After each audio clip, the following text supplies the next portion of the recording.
Para cruzar esse portal de luz, não é preciso nada especial. Olá, amigos e amigas do Pode Saber, meu nome é Guilherme de Barros e estamos aqui para gravar mais um episódio especial histórico do livro Há 2000 Anos, com grandes amigos que vão se apresentar aqui para vocês. E a minha frase de hoje é: de 7 de setembro de 1938, quando Emmanuel, pela primeira vez, fala de sua personalidade como o senador Públio Lentulus. Algum dia, se Deus me permitir, falar-vos-ei do orgulhoso patrício Públio Lentulus, a fim de algo aprenderdes nas dolorosas experiências de uma alma indiferente e ingrata. Esperemos o tempo e a permissão de Jesus. Olá, aqui é Dauro Mendes e trago aqui uma frase do Einstein: a realidade física é uma grande ilusão, apesar de persistente. Ilusão persistente. Olá, amigos, é Geraldinho Lemos. Em 6 de agosto de 39, em Belo Horizonte, o espírito de Bittencourt Sampaio escreveu um soneto através do Chico. No final diz assim: perdidos na descrença e na maldade, dá-nos, Senhor, a fé que vence o ceticismo, que o teu amor transponha o grande abismo, salvando-nos da sombra e da impiedade. Oi pessoal, aqui é o Luiz Sérgio Marota. Essa aqui é do Emmanuel, sobre a hora do testemunho dos cristãos perante as feras do circo romano de Nero. Abre aspas. E que de trás daquelas púrpuras suntuosas e além daqueles risos estridentes e impropérios sinistros, estava uma legião de mensageiros celestes, fortalecendo as energias espirituais dos que iam sucumbir de morte infamante, para regar a semente do cristianismo com as suas lágrimas fecundas. Uma estrada luminosa e invisível aos olhos mortais abrira-se nas claridades do firmamento, e por ela descia todo um exército de arcanjos do Divino Mestre, para aureolar com as bênçãos da sua glória os valorosos trabalhadores da sua causa. Olá pessoal, aqui é Henrique Lisboa. A minha frase de hoje está dentro do livro Há 2000 Anos, no capítulo 5º da primeira parte. Jesus diz assim para Públio Lentulus: não venho buscar o homem de estado, superficial e orgulhoso, que só os séculos de sofrimento podem encaminhar ao regaço de meu Pai. Venho atender às súplicas de um coração desditoso e oprimido. Olá amigos, aqui é Denis Perdigão e a minha frase de hoje é do espírito Jerônimo Cardelli, presente no livro Registros Imortais, de Chico Xavier. Paz é a bendita prece que Jesus nos ensina todos os dias, inspirando-nos ao dever retamente cumprido. Olá amigos, aqui quem fala é Marco Paulo. A nossa frase é: vós divino e Senhor Jesus, ao invés de palavras que demonstrem gratidão e reconhecimento, preferis, divino Senhor Jesus, que o trabalho na lavoura dos corações seja a expressão de reconhecimento, passo de amor e de entendimento dos vossos divinos ensinamentos. Espírito Lúcia, no livro Registros Imortais. Olá amigos, aqui é Silvana Saldanha e a minha frase é: o Evangelho renasce no santuário vivo da doutrina espírita, que evolve o continuismo da religião universal, apoiada na ciência que realiza e na filosofia que esclarece, definindo o trabalho que constrói, estudo que ilumina e solidariedade que santifica. Do Espírito Barros Fournier, livro Registros Imortais do Chico Xavier. Olá amigos, aqui é o Marco Gandra e a minha mensagem também é do Registros Imortais. Hoje nós recebemos da Vinha de Luz, por isso que o pessoal está em massa falando frases desse livro recém-lançado, muito bom. Sugerimos a vocês, indicamos. E a minha frase é: em tudo o amor sublime anda disperso, da estrela excelsa a lavoura sobre o chão. O amor é mão de Deus sobre o universo, construindo a grandeza e a perfeição. Olá pessoal, aqui quem está falando é o João Pedro, o editor. É uma frase de Lívia, no momento em que ela estava no plano espiritual, conversando com Simeão, e ela diz bem assim: meu amigo, disse ela entre lágrimas, as agonias terrestres são um preço misérrimo para estas recompensas radiosas e imortais. Se todos os homens tivessem conhecimento direto de semelhantes venturas, não possuiriam outra preocupação além da de buscar o glorioso reino de Deus e de sua justiça. É isso aí, pessoal. Nós vamos hoje falar, vocês não imaginam, nós vamos falar de congestionamento na Roma Antiga. Nós que pegamos trânsito para chegar até aqui muitas vezes para gravar, né, Geraldo? Quem mora nas grandes cidades, Belo Horizonte, no século XXI, o pessoal tá precisando proibir a circulação de cavalos e charretes aí pelo centro de Belo Horizonte, porque o trânsito realmente ainda continua difícil para as bandas de cá também. Logo após os e-mails e recados. Pode saber.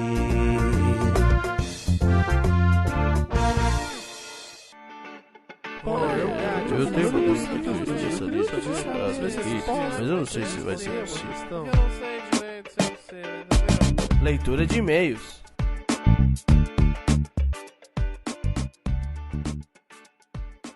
Olá pessoal, aqui quem fala é o João Pedro e vamos para mais uma leitura de e-mails e recados do Pode Saber. Com relação ao podcast sobre o Renúncia, segunda parte, eu vou destacar aqui, dentre várias, algumas mensagens. Temos aqui a mensagem da Aldamir Maria de Carvalho, onde ela diz assim: o que dizer diante de tanta beleza? Tudo isso só faz aumentar meu amor, respeito e gratidão a Chico, e pedir a Deus a misericórdia e perdão para aqueles que ainda tentam atirar pedras nessa árvore que tantos frutos doces nos legou. E a todos os envolvidos nesse trabalho, meu respeito e gratidão, rogando a Jesus proteção e amparo para esse grande trabalho de amor. Meu sincero abraço, Feliz Natal. Nós agradecemos, Aldamir, o seu apoio, o seu carinho e a sua participação aqui junto de nós. Fique com Deus e um grande abraço. Temos aqui também um e-mail do Roberto Veríssimo de Aquino, e ele diz assim: amigos, acabo de ouvir o Renúncia, parte 2. Verdadeira aula de história, riquíssima em dados históricos. Por exemplo, enquanto eram feitas referências de Ávila na Espanha, de Medina del Campo, da Igreja de São Vicente ou da Porta de São Vicente, eu ia acompanhando em tempo real na internet, pesquisando imagens e fatos desses locais, o que me dava uma excelente visão geral do ambiente que ia sendo descrito. Acreditem, foi uma verdadeira viagem no tempo, substanciada com os dados que vocês iam fornecendo. Agradeço-lhes muito a oportunidade de ter acesso a esse rico material e muito obrigado pelos estudos que vocês estão realizando. Por favor, continuem, não parem. A humanidade agradece. Desejo a cada um de vocês um Feliz Natal e um excelente Ano Novo. Fiquem todos com Deus e até a próxima oportunidade. Abraço, Roberto de Aquino. Nós que agradecemos, Roberto, o seu apoio, sua participação, seu feedback aqui para nós. E realmente não vamos parar, vamos continuar seguindo em frente aí, trazendo essas reflexões, essas descobertas a respeito das obras do Chico. E um outro ponto muito bem lembrado pelo nosso amigo Guilherme Azevedo foi que o Portal Saber atingiu a marca de 100 mil visualizações. E realmente que esse número possa crescer cada vez mais, que esses conhecimentos possam ser cada vez mais compartilhados, é a nossa meta também para 2014. Um outro ponto também foi destacado pelo Marco Gandra, é que o aplicativo para celular já tem mais de 1000 downloads na Google Play. É uma marca também muito positiva para nós e esperamos que cresça. Eu vou ler aqui para a gente também algumas mensagens de alguns colaboradores e participantes do grupo do Portal Saber. Mensagens de Natal, de Ano Novo. Eu vou destacar aqui da Nilma Medeiros, sempre muito grata, desejando sucesso, parabenizando pela abordagem relevante. Um Feliz Natal, abraços. A mensagem da Candice Gunter: agradeço ao Grupo Saber pelo rico ano de 2013, que venha 2014 com esperanças renovadas, corações despertos, para que o Evangelho de Jesus seja edificado em nossas vidas. Abraços a todos. E eu não posso deixar de ler a mensagem da nossa querida irmã Ila, onde ela diz assim: olá, amigos do Portal Saber. Não vou me apresentar porque já me conhecem. Até agora eu não tinha me pronunciado porque ainda não havia terminado de ouvir todos os episódios do Recordando Chico Xavier. Agora finalmente terminei. Gostei muito e quero agradecer a todos por divulgar a vida desse grande homem que foi Chico Xavier. Eu sabia apenas que era muito caridoso e tinha sido grande médium. Agora pude comprovar que grande personagem histórico ele foi. É muito importante para mim, que sou freira católica, ter acesso a essas informações. Só aumentou o respeito que tenho por ele e pelos espíritas brasileiros, continuadores de sua obra. No amor de Jesus que nos une, Feliz Natal a todos e um abençoado ano de 2014, de sua irmã Aila. Oi, irmã Aila, somos nós que agradecemos. Acredito que não falo só por mim, mas também por todos os amigos do grupo, que a sua presença, a sua participação junto de nós também é muito importante. E só temos a agradecer também o seu carinho e seu apoio aqui para nós. Muito obrigado. Bom, gente, tem muitas mensagens aqui, infelizmente não vai dar para ler todas, o tempo não permite, o episódio já está um pouquinho extenso, mas vamos entrar o ano de 2014 com o pé direito, com mais um episódio do Pode Saber. Um grande abraço a todos e fiquem com Deus.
Ô Marco, você pegou trânsito pra vir pra cá? Não, hoje eu não peguei trânsito, não. Tá tranquilo, né? Nós estamos bem Mas privilegiados aqui nessa localização, Roma, né? Se estivesse em Roma... Se estivéssemos em Roma, provavelmente nós pegaríamos um trânsito danado em razão do horário, né? O horário noturno em Roma era o inferno. Pois é, isso aí nós vamos descobrir pouco a pouco, nós vamos devagar. Na verdade, esse trecho ele é tão interessante, né, Marco? Que a gente vai deslindando pouco a pouco pro pessoal que tá ouvindo, e acho que a gente pode ouvir um trecho primeiro, né? Vamos a gente tentar fazer aquela aclimatação, aquela ambientação com os sons. Então prepara aí o seu fone de ouvido, porque se o editor caprichou, vai ficar muito bacana, com certeza o fone de ouvido vai fazer uma diferença. Para explicar pro pessoal que vai ouvir, nós sempre selecionamos um trecho do livro que vamos tentar avaliar aquela afirmação do livro com os registros historiográficos, com a historiografia. Vai ser muito especial que a gente vai poder detalhar mais a metodologia do trabalho também. Não, com certeza. Eu só pensei em esclarecer antes de passar para o Geraldinho, que é o nosso locutor oficial, para ele ler a passagem, que ele tem a voz mais bonita de todas, né? Essa voz aveludada. Então nós vamos passar para ele.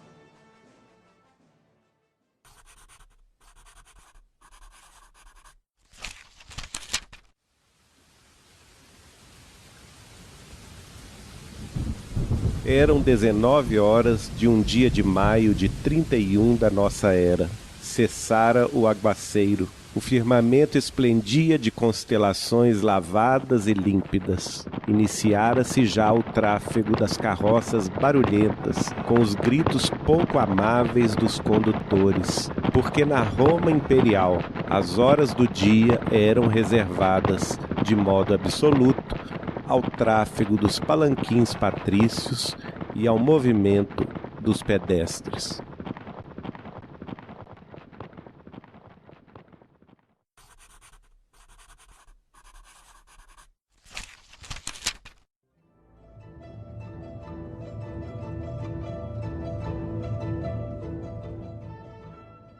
Bacana, o trecho é bem curtinho, né? Mas muito cheio de detalhes e bem significativo do ponto de vista da pesquisa, né, Marco? Exatamente. A gente não imagina que num trecho tão sucinto possa existir tanta informação e possa também representar uma síntese tão lapidar sobre um contexto histórico que efetivamente ocorreu, se verificou na Roma Antiga e que diz respeito às regras de regulação do trânsito na Roma Antiga. Porque por mais que a gente hoje, no século XXI, imagine e tenha condições de imaginar a vida romana do primeiro século, nenhum de nós vai imaginar que havia congestionamento de trânsito, né? Isso é realmente surpreendente. E talvez a grande maioria de nós leu esse pedaço sem se ater a este detalhe.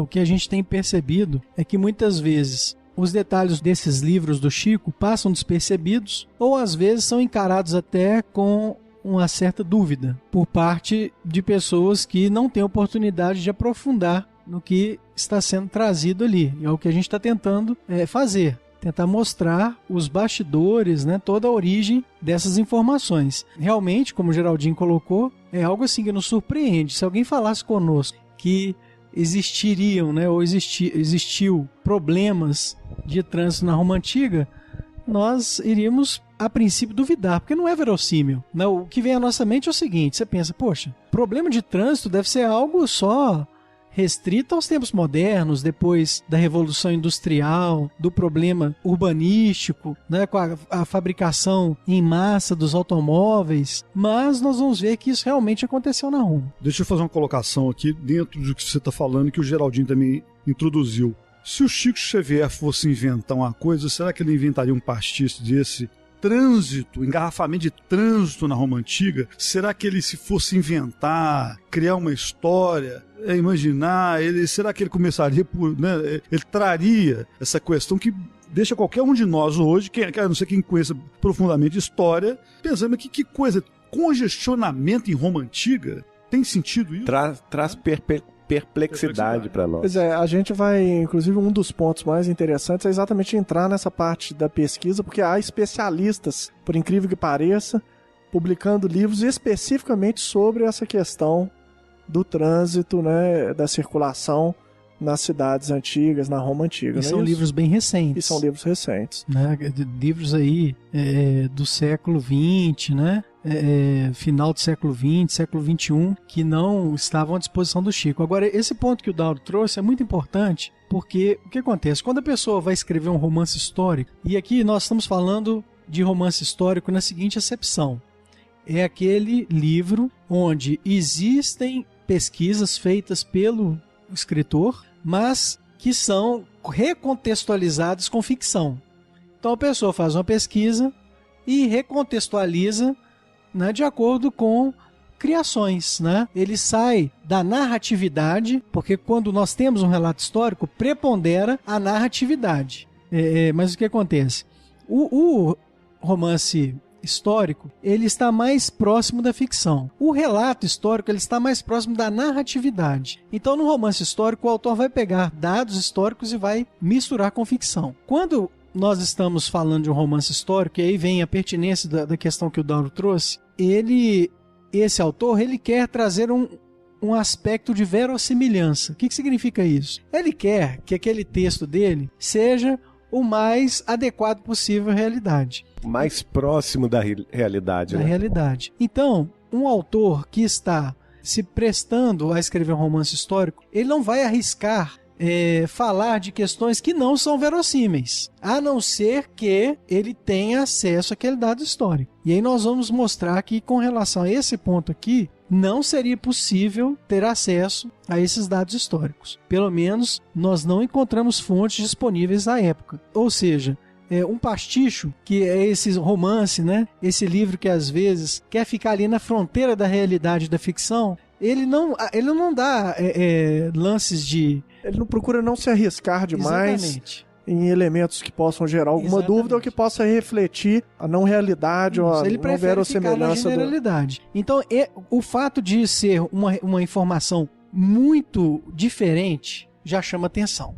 já é algo que você bate o olho e diz assim, olha, se isso aqui realmente for verdade, é algo que merece atenção. De onde que essa informação foi tirada? É esse tipo de seriedade, Dauro, que a gente quer buscar e também a gente quer suscitar nas pessoas que às vezes olham a obra de Chico Xavier com desdém. Porque se efetivamente isso aqui é algo importante que chama atenção, então o nosso ônus, o nosso dever é de tentar encontrar o fundamento disso. Tentar explicar como que esse tipo de informação pode ter chegado no papel. Como que esse tipo de informação pode ter sido elaborada dessa forma, tal como o Chico fez.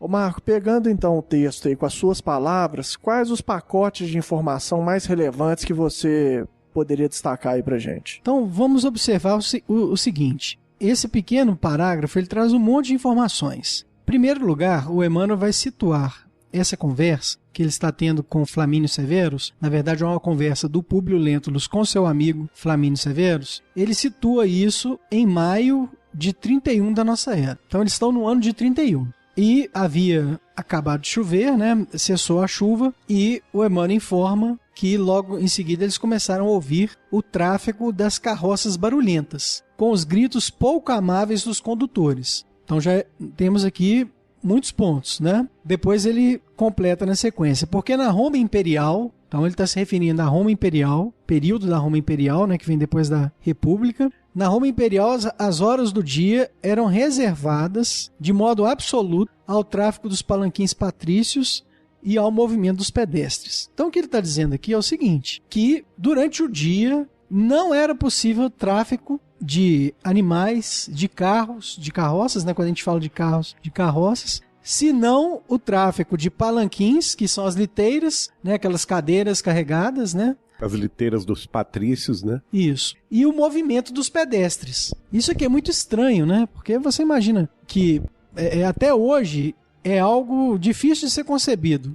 Haja vista a dificuldade que foi para o executivo em São Paulo conseguir implementar regras de restrição, como por exemplo o rodízio, com base em placas. Foi difícil implementar esse tipo de restrição e também assim muito restritivo, né, para o cidadão. É importante destacar também uma informação, não sei se a minha informação vai ser precisa, mas quando a gente imagina a Roma antiga, nós não devemos imaginar uma cidade do interior, não. Que Roma era uma grande capital, uma cidade muito grande. Era a maior cidade da época. Tinha centenas de milhares, talvez até mais de 1 milhão de habitantes nos seus períodos mais... Chegou em uma certa época a ter 1 milhão. 1 milhão de habitantes. Então, assim, era uma cidade muito grande, muito populosa. Sede do Império Romano. Sede do Império Romano, enfim, né? Era uma cidade muito movimentada. Então, é importante ter isso em mente. Então a questão é a seguinte, havia nessa ocasião uma proibição do tráfego de transporte de carga, é isso que a gente deduz. Então nas horas do dia, em primeiro lugar vamos perguntar a você, o que são as horas do dia para aquela época? Exatamente.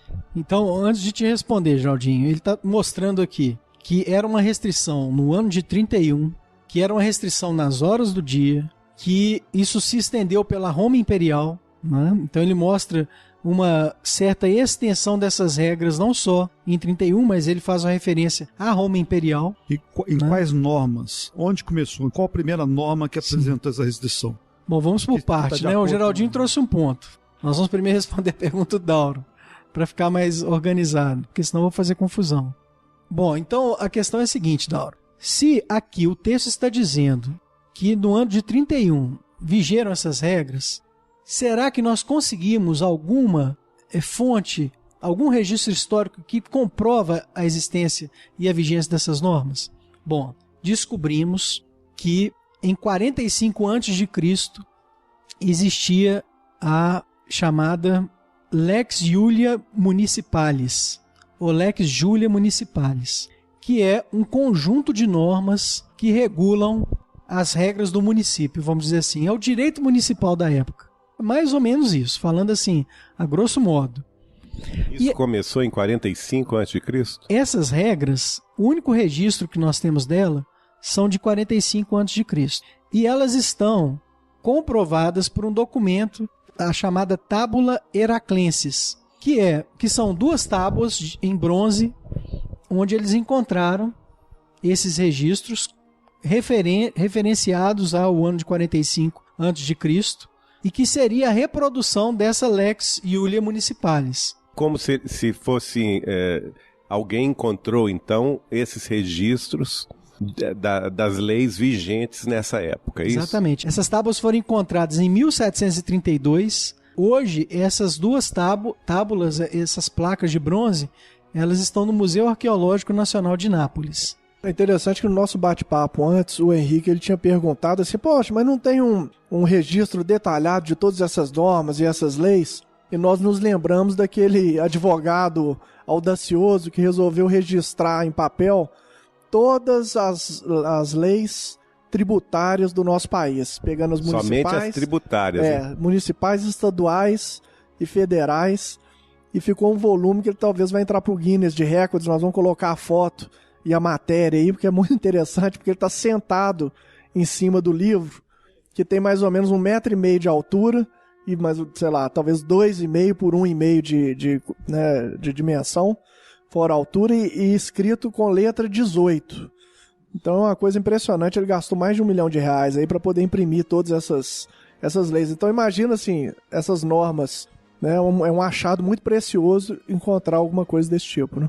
Esse ponto que o Guilherme está trazendo, apesar, né, do tom aí de brincadeira, ele é pertinente. Por quê? Porque quando nós lemos algo como isso, né, informações a respeito dessas normas, a gente pode ter uma concepção equivocada do que significa ter acesso a esse tipo de informação. Nós podemos imaginar o seguinte, isso aí basta abrir o catálogo lá das leis romanas que você vai encontrar. A questão é que são inúmeros fragmentos históricos. São documentos. Não há um catálogo geral de todas as leis romanas. Não há. Né? Não há. Nós tivemos posteriormente na história esforços de codificação da lei romana, como por exemplo o Código de Justiniano, mas que foi muito tempo depois dessa época que a gente está trabalhando. O ato normativo de Cláudio. Nós vamos chegar lá, né? Que esse já vem bem depois. Mas o que acontece? Nós tivemos tentativas de codificação, que a era da codificação veio depois, Geraldinho. Mas, assim, não apanhou essas peculiaridades, esses detalhes. Então, é exatamente por isso que você não vai encontrar esse tipo de informação em nenhum livro de direito romano. Porque, aparentemente, são detalhes de pouca importância, não é? Exatamente. E são questões relegadas aos especialistas. Por quê? Porque é uma plaquinha, um fragmento de uma lei, de uma época que às vezes se perdeu ou que não tinha interesse, né, para as gerações futuras aí, para a época da codificação do Justiniano. Enfim, era muita norma, né? Era o que a gente chama hoje de cipoal normativo, né? Era norma que não acabava mais. Então, não havia como ter acesso a esse tipo de lei. Essa tábula Heraclensis, ela é de difícil localização e identificação bibliográfica. Você não consegue encontrar isso em qualquer livro. Nós vamos falar isso mais pro final. Isso você está falando hoje? Hoje. Imagina então em 1937, 38, quando o Chico escreveu há 2000 anos. Você falou da obra Tráfico e Congestionamento no Império Romano, né, de livro de 2007. 2007, nós vamos falar dessa obra que é uma das mais completas sobre o assunto. 2007. Né? Exatamente. Mas aí de um especialista, né, que se especializou em estudar o assunto do tráfego de veículos na Roma Antiga. Isso. Então, nós temos hoje um registro de 45 anos de Cristo que mostra que a norma existiu. Vou ler o trechinho dela. Ela falava de vários outros assuntos, mas eu vou pegar o trecho mais importante. Diz assim, reza a norma, né? A partir do próximo 1º de janeiro, ninguém deve dirigir veículo pelas ruas de Roma, ou ao longo dessas ruas nos subúrbios, onde há habitação permanente, após o nascer do sol ou antes da 10ª hora do dia. Então esse é o ponto que é importante pra gente. O que eles estão dizendo aqui? E só um detalhe. Pois não? O interessante também é você mostrar que na Europa, como é que a luz do sol, né, vai de que período a período, né, amanhece e anoitece. E seria, por exemplo, no inverno, na Europa, 4 horas da tarde, 5 horas da tarde, então é a hora que estaria escuro, né? Seria a última hora? Fala também depois. Então vamos entender essa questão, pois não. Aí vai aquela pergunta que eu tinha feito antes a respeito das horas do dia, né? Quais são as horas do dia, então, Marco Paulo? Então, veja só. A tábua Heraclense está mostrando que você não podia dirigir veículos pelas ruas de Roma do nascer do sol, que é a chamada primeira hora do dia, porque os romanos começavam a contar a primeira hora do dia com o nascer do sol. Então 6 horas da manhã, provavelmente. Que podia ter alguma variação, de acordo com as estações. Mas, em regra, era por volta do período de 6 horas, né? Que era a primeira hora do dia. Até a 10ª hora do dia. 4 horas da tarde. Que iria incidir, em regra, 4 horas da tarde. Esse era, para os romanos, o que corresponde para nós hoje como horário comercial. Período diuturno. É o período diuturno. Essas são as horas do dia para os romanos. Os historiadores, quando eles pegam a tábua Heraclenses para análise, eles vão compreender e vão dizer isso textualmente, que está se referindo aqui às horas do dia. Não é? Por quê? Porque, em regra, nessas regiões, é claro que isso pode variar de estação para estação, mas por volta aí das 4 você já vai ter o cair da tarde, pôr do sol. O pôr do sol, o início do período de escuridão. Né? E a gente tem que entender também uma coisa que é interessante, que é a seguinte: como eles acordavam, não existia energia elétrica, certo? Não existiam outras formas de iluminação artificial tão disseminadas como em outras épocas da história. Então, o que eles faziam? Eles aproveitavam ao máximo a luz do sol. Então, quando era a primeira luz do dia, já estava todo mundo preparado para trabalhar, para aproveitar ao máximo aquela luz do dia. E quando chegava a 10ª hora, eles já teriam trabalhado 10 horas. Então, eles já teriam feito mais do que uma jornada normal de trabalho, né? E era o momento, então, que eles iriam descansar. Pois é, era o final ali do dia comercial, vamos dizer assim. Isso é um ponto interessante que está subentendido, que a pessoa conheça e sabe identificar o que significa a 10ª hora. Então fica até o convite nosso para o ouvinte, até antes que isso seja revelado, né, pensar se isso é ou não de domínio público, se as pessoas saberiam, né, você perguntar na rua quando é a 10ª hora. Não hoje mesmo, em dia, né? Hoje em dia, o que significaria, né, se eu pergunto para vocês, qual é a 10ª hora? Qual seria a resposta de vocês? Eu pediria que o Marco explicasse isso, né? E tem a ver exatamente com o surgimento da luz do dia. Então, 5, 6 horas da manhã seria a primeira hora, não é isso? E talvez no inverno, naquela região da Europa, às 4 horas da tarde já estava escuro mesmo. Bem escuro. No inverno, certamente está escuro. Principalmente depois de 4, 4h30, 5 horas. Então essa seria a 10ª hora. A Exatamente. Resposta certa é por volta das 16, 17 horas seria a 10ª hora. Exatamente, né? Eles faziam uma correlação à luz do dia por generalização. Muita né? gente pode ter pensado que seria 10 horas da noite, por exemplo. E os historiadores fazem essa correlação. E mais, os registros da época também faziam essa correlação. Vou citar alguns exemplos aqui. Nós temos, por exemplo, os textos de Aulus Hirtius, onde ele diz assim, se referindo à atuação de Júlio César em combate, ele diz assim: consequentemente, eles ocuparam com tropas de combate todos os navios que possuíam, em prontidão para a navegação, e encontraram César enquanto retornavam com a sua frota. Ora, havia 2 razões para que César tenha se recusado a combater em ação naquele dia. Ele não tinha tropas a bordo e era agora a 10ª hora, prestem atenção, quando a questão então se apresentou. E por outro lado, o anoitecer iria, ele pensou, inspirar maior confiança no inimigo, que estava contando com seu conhecimento local. Então aqui o Aulus está fazendo a correlação do início das 10 horas com o surgimento da noite, né?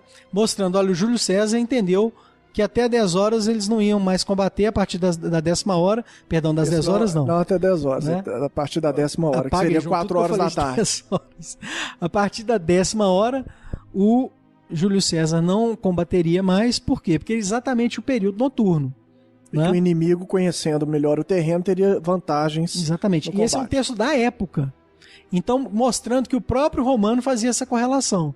E esse texto é de quem, Marco Paulo? É do escritor romano Aulus Hirtius.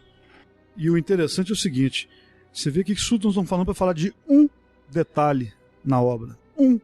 tanto trabalho, será que... Como levantar essa informação? Onde ele ia garimpar isso? Com que facilidade? Como é que ele ia chegar a esse tipo de informação, principalmente na época, no contexto da época?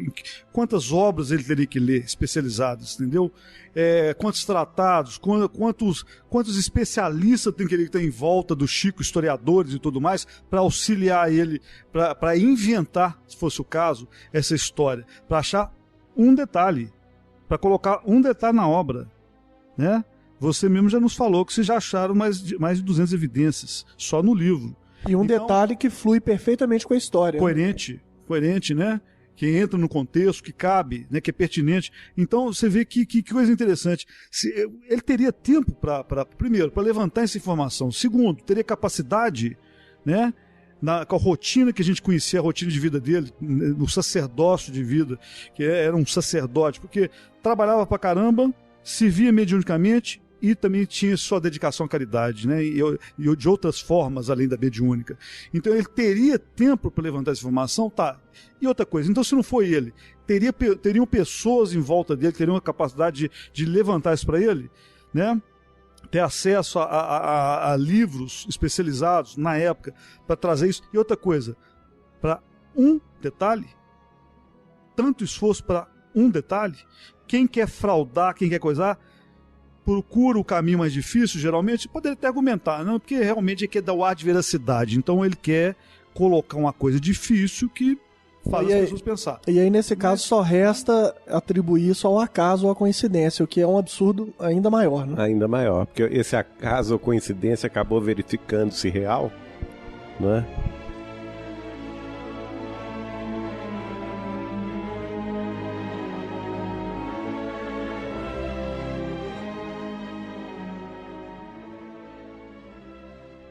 Bom, para mostrar ainda essa questão da correlação da primeira até a 10ª hora com a luz do dia, tem um texto aqui muito interessante do filósofo romano Sêneca, que ele diz assim, vou ler só alguns trechinhos, ok? Lembro-me que um homem tal era Asínios Pólio, o grande orador, que nunca se empenhava em qualquer negócio após a 10ª hora. Após esse horário, ele nem mesmo leria cartas. Nossos ancestrais também não permitiriam qualquer nova ação fosse providenciada no Senado após a 10ª hora. O soldado divide suas horas de relógio de sol a sol. Então o que ele está mostrando aqui? Aliás, foi algo que nós conseguimos confirmar. Todo o trabalho no Senado terminava na 10ª hora. Você não podia ajuizar nenhuma ação a partir da 10ª hora. Todo o trabalho forense, todo o trabalho jurídico, todo o trabalho, enfim, na Roma. E também militar. Militar, ele terminava a 10ª hora. Como ele está dizendo aqui, né, o soldado divide suas horas de sol a sol. Né? Então, por generalização, a primeira hora até a 10ª era esse chamado período de luz do dia. Então, o serviço público funcionava exatamente nesse horário. Exatamente. Toda atividade, ela ficava restrita a esse período, né? E o que é muito interessante... Então, vamos só colocar com números de hoje. 6 horas da manhã às 4 horas da tarde. Né? Isso. E o que é muito interessante aqui é o seguinte, Dauro. Vou pegar um gancho numa questão que você falou. Se o Chico Xavier tivesse tido acesso apenas à Tábula Heraclenses, ele teria lido lá que era proibida a circulação da primeira hora da luz do dia até a 10ª hora. Ele não necessariamente teria feito uma correlação com esse período da luz do dia, que é algo usual que somente o conhecimento daquele contexto permitiria aferir e afirmar. Entenderam isso? O que mostra o seguinte, não apenas o acesso a uma fonte permitiria essa síntese e essa afirmação tão precisa. E essa tábula era de fácil acesso na época, na década de 30, no Brasil, principalmente? De forma alguma. No interior de Minas Gerais?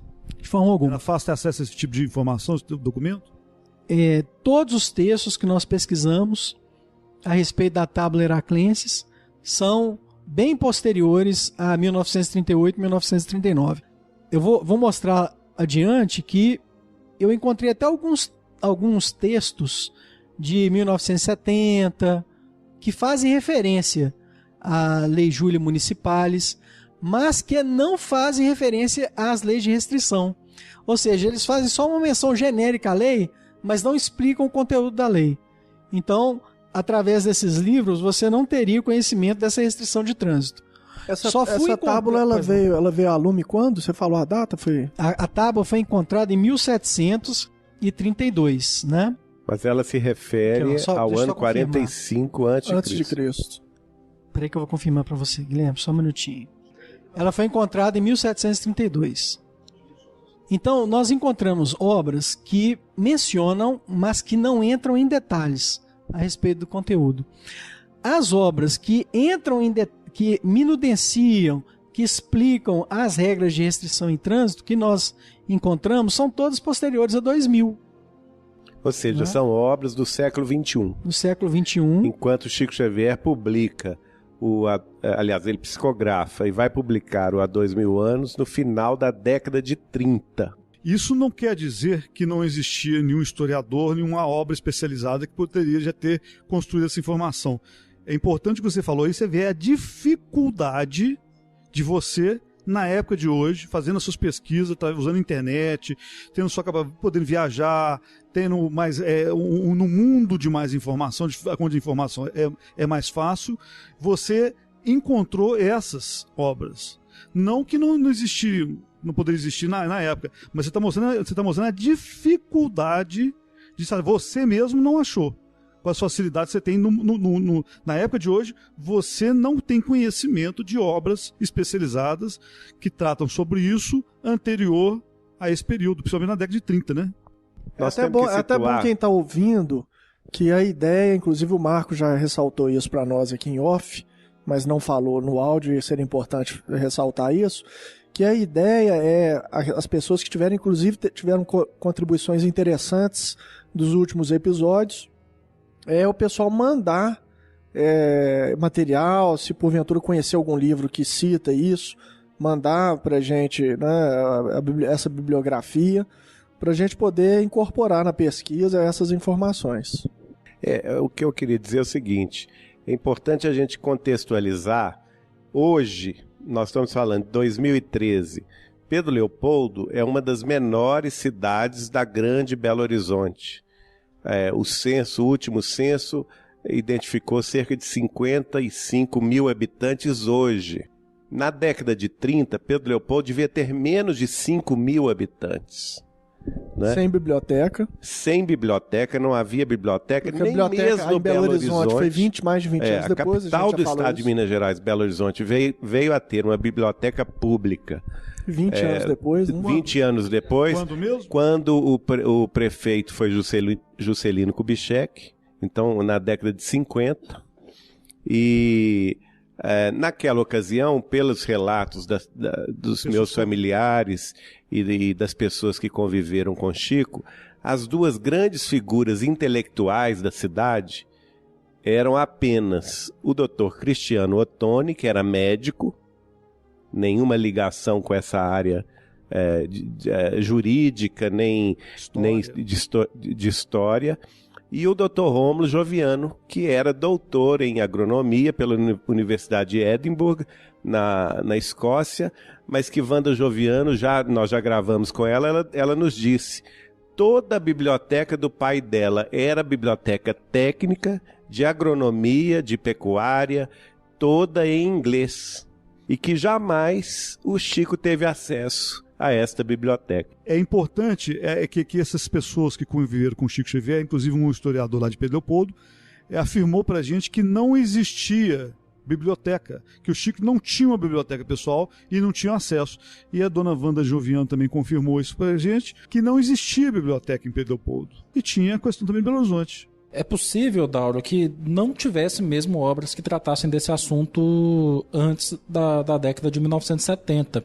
Porque até, não vou saber precisar o período exato, a história que se fazia, a pesquisa histórica que se fazia, era aquela história fundamentada nos textos das autoridades, mais célebres, naqueles registros, como se costuma dizer, famosos, a história dos né? vencedores, das classes sociais mais privilegiadas, os mais e tudo. Importantes, né? Então, eu não sei precisar exatamente a década certa, mas é muito recente o movimento na história que se chamou Escola dos Análises, que hoje tem o nome de Nova História, que modificou a forma de fazer história, pelo menos esses pesquisadores que começaram a se dedicar a isso, e começaram a pesquisar o cotidiano, a história na perspectiva das pessoas mais simples. Isso é muito recente. Do homem comum, né? E até lembrando também recente. que foi necessário, imagina, minha mãe é bibliotecária, e ela já comentou isso comigo, movimentos de amadurecimento técnico da biblioteconomia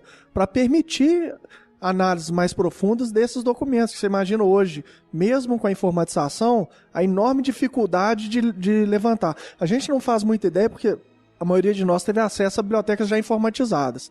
Mas se você imaginar, por exemplo, na década de 60 ou na década de 50, na Europa, em Paris, imagina a montanha de documentos antigos para a pessoa saber a data do documento, que está escrito num idioma que já está ultrapassado do ponto de vista. Se você pega uma carta escrita num português vernacular, você vai ter muita dificuldade de entender o que está escrito ali. Então, se você pega um documento escrito em latim naquela época, talvez não seja tão simples de você compreender, né?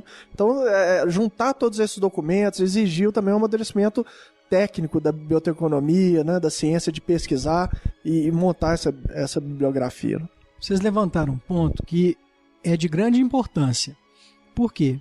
Porque nós não podemos afirmar que não existiam livros a respeito desse tema, livros de estudo.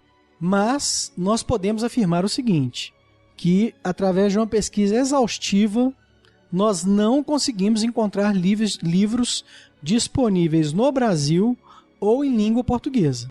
Se nós estivermos falando de livros em outras línguas que são muito diferentes da nossa, nós já temos uma questão aí que é da barreira linguística.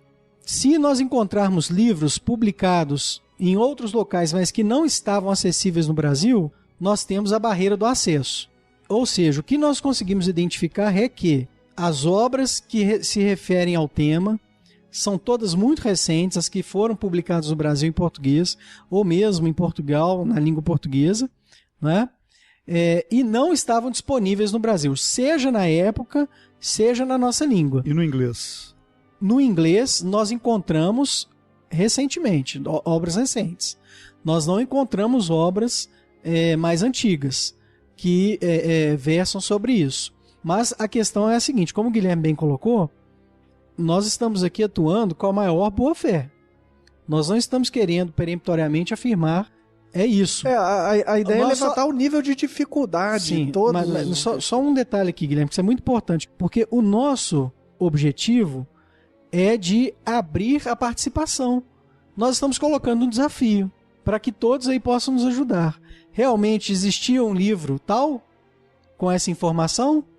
Então, por favor, apresente. Em 1937. Apresente-o pra gente em 1937, 1938. Não basta só existir o livro. A gente tem que ver se ele teria condições de ter acesso, ou ele, ou alguma assessoria em torno dele. Que também teria facilidade de ter acesso a esse tipo de obra. Isso. Né? Não porque, basta só existir o como livro. a obra dessa em mãos, aí nós vamos fazer uma análise de conteúdo. Nós vamos avaliá-la, identificar se ela permite afirmar e extrair todas as informações que estão bem sintetizadas aqui no livro 2000 anos. Percebe? Porque a nossa postura é de se colocar no lugar de Chico Xavier, como se ele fosse um investigador. Se ele fosse realmente um pesquisador, se ele estivesse nessa condição, ele teria que avaliar obras. Então nós estamos fazendo a posição de quem está...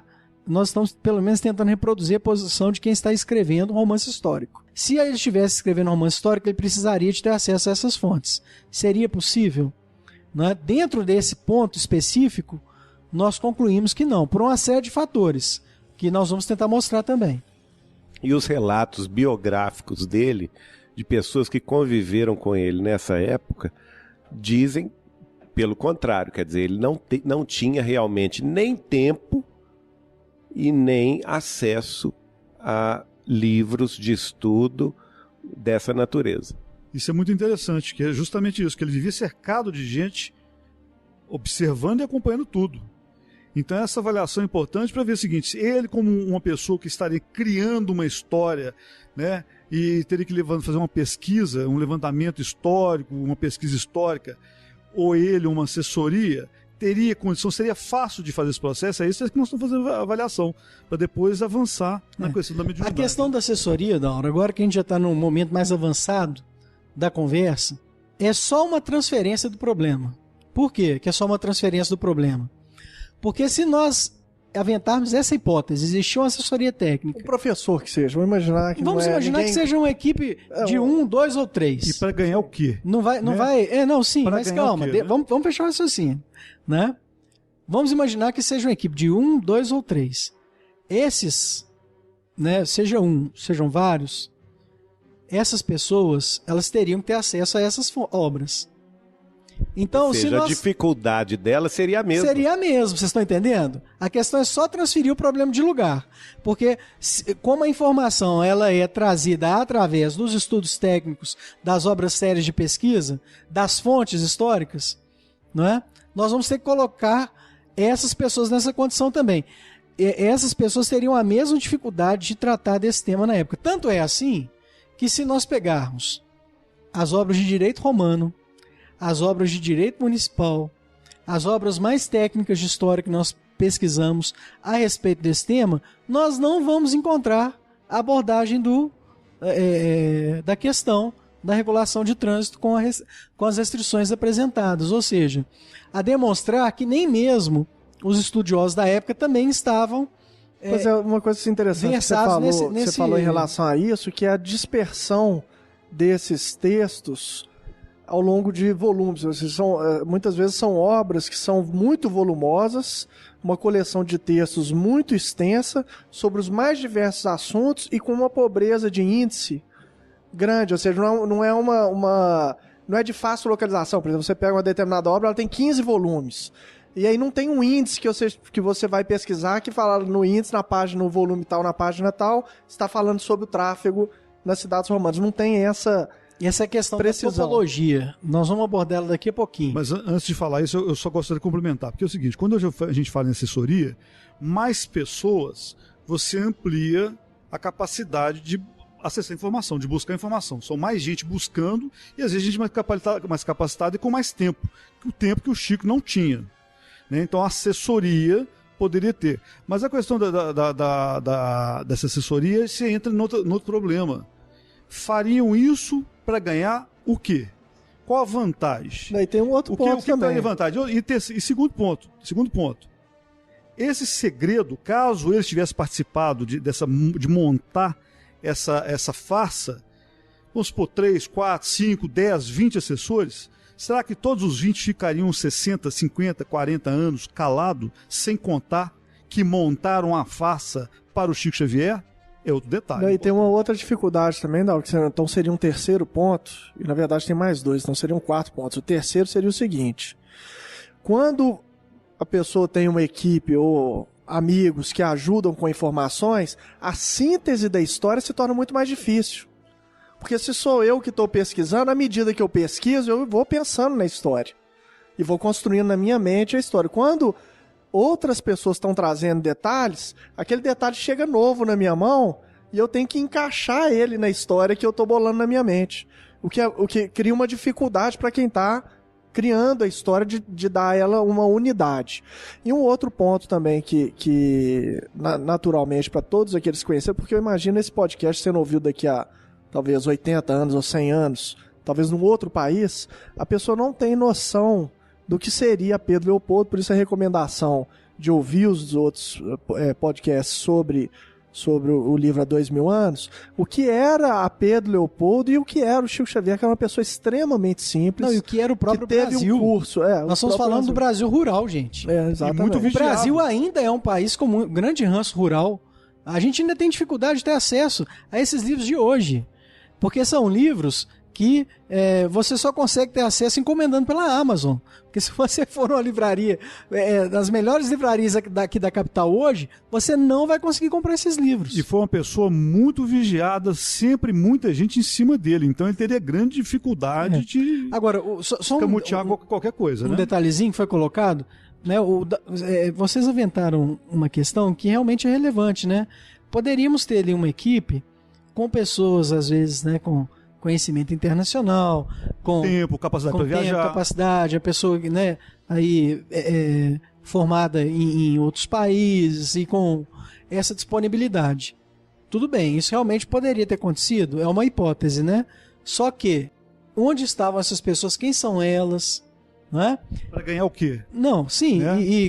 Quem foram? Porque a gente sabe que da equipe de convivência ali com o Chico Xavier naquele período, era só o pessoal da família Joviana, eram pouquíssimas pessoas que estavam ali com ele, do seu lado. Não existiam essas pessoas. Os grandes estudiosos de Pedro Leopoldo não eram pessoas que tinham essa capacidade de conhecimento, como o Geraldinho colocou. Então, enfim, seria uma equipe também que, além de tudo, ela teria que ter se escondido muito bem ali naquele contexto para não ter sido notada pela população. É algo que nunca chegou à informação de ninguém, né? Pois é, e na verdade a gente sabe que não existe. O ônus da prova aí de quem alega esse tipo de... O ônus de provar é de quem alega esse tipo de questão.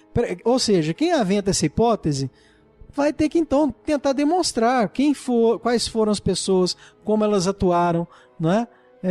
Porque realmente, com base nas informações de época, contextuais ali da região das pessoas, isso realmente não era possível. Numa Pedro Leopoldo simples, cercada de gente simples, que ele vivia cercado de gente simples, qualquer figuras mais notáveis, intelectuais, seriam logo percebidas.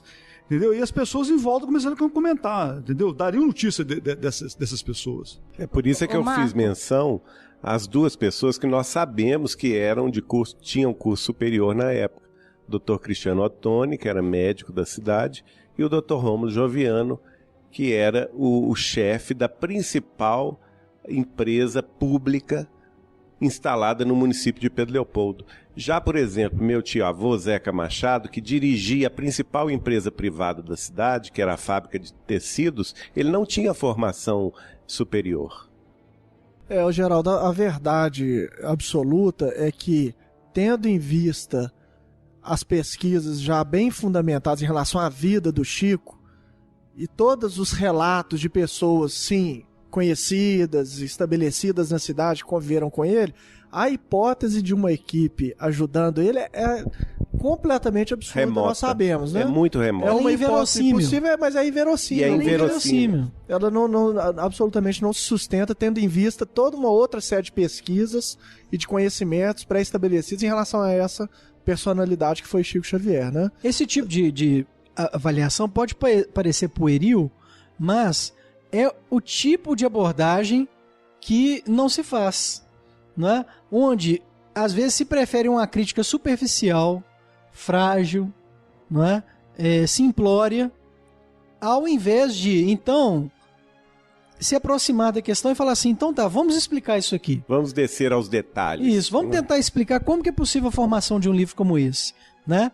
É essa questão que a gente está querendo trazer. Marco, eu acho o seguinte, que essa questão da dificuldade de se localizar essas normas se dá muito em razão do contexto da norma, porque isso são normas de conduta locais e temporais, né? Isso é como um código de conduta da Prefeitura de Belo Horizonte. Ela vai versar num período para uma determinada época e atingir uma determinada comunidade. Isso é muito dinâmico. Então entra essa questão da mudança da norma sistematicamente, né? E em razão disso, onde que está guardado o que foi revogado? Porque é sempre revogado. Uma norma nova vai revogar uma norma antiga. Então, onde vai guardar isso? Para que guardar isso? Então, a questão da dificuldade de se localizar essas normas é exatamente o caráter da norma. Não é isso? É interessante isso, Silvana, que eu queria perguntar ao Marco o seguinte. Ele, na tábula Heraclenses, né, há a informação de que a norma passou a vigir a partir de 45 a.C. Emmanuel cita, na conversa dele com Flamínio Severus, que eles estavam em maio de 31. Depois de Cristo. Depois de Cristo. Então, essas regras persistiram e quais outras fontes nos indicam isso? Os imperadores mantiveram isso? Exatamente. Que foram seguindo? Então, qual é a conclusão dos historiadores? Não é nossa. Que eu estou trazendo para vocês é a conclusão das pessoas que se prestam a estudar a história romana. Eles vão dizer o seguinte: foi identificada a manutenção da mesma regra em 42 depois de Cristo, no governo do imperador Cláudio. Ok? Dá pra gente um detalhe maior dessa fonte? Sim, eu vou ler aqui um trecho de um autor que chama Cornelis van Tilburg, não sei pronunciar, na obra especializada cuja tradução para o português é Tráfego e Congestionamento no Império Romano. Quando foi publicado isso? Esse livro é de 2007. 2007. Desencarnou recentemente esse autor, nós pesquisamos. Este ano, 2013, ele desencarnou, né? Desencarnou recentemente. E ele vai explicar, no ano de 42, Cláudio trouxe um reforço considerável da Lex Iulia Municipalis. Em toda a Itália, não só foi o uso de veículos proibido, mas também foi proibido se passar por uma cidade a cavalo ou de mula, só a pé ou por liteira. Então, o que os historiadores vão dizer? Nós temos o registro de 45 e o de 42 depois. A norma se permaneceu. Ela perdurou, ela atravessou esse período. É a conclusão. Não é que a conclusão... Não, ao que parece, ela pode ter se tornado mais severa. Sim, não. Porque aí já era aplicada a outras cidades. Exatamente, não é? O que acontece é o seguinte, eles estão mostrando aqui que, de acordo com esse registro de 42, não era possível nada a não ser o tráfego de mula ou a pé, de liteira, que é exatamente o que o Emmanuel está trazendo lá na passagem. Se nós lermos na passagem, ele vai falar o quê? Só era possível o tráfego de palanquins, que é a liteira dos patrícios, e pedestres, né? Exatamente no sentido desse registro de 42, né? E aí com 7 anos de diferença, que é uma... O que nós vamos ver aí, gente? Verossimilhança.